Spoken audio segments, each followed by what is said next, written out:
A number of years ago, our offices, church offices, were still up front here.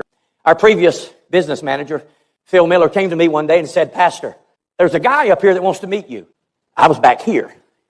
He said, "He's up front, and he wants to tell you something." I said, "Nice to meet you. How can I help you?" He said, "I have a check here for $200,000. I want to give to Central Church." Ooh, I thought, wow. Thank you, sir. Thank you for listening to God. He said, "Well, here's the thing. I would like to come on the stage and give it to you. It might encourage others to give." And I said, "If God told you to give it, you ought to just slip it in the offering pan. God doesn't need your act of generosity to spur anybody else on to generosity. In fact, you think it might help others to give. I think it might help others not to give." And he left, and I've never seen him since. Tell me what that was. I'm not really sure. Here's another one. Back in those early days, when PTL was going strong. Who remembers PTL?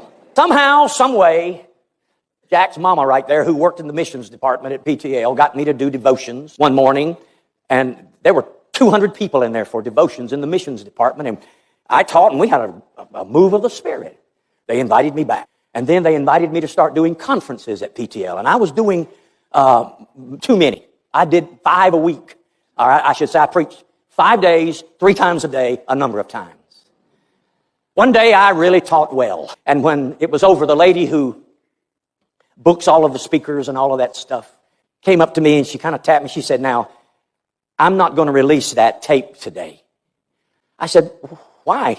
"Because you offended Catholics and they are some of our biggest contributors." Let me see if I understand what you just said to me.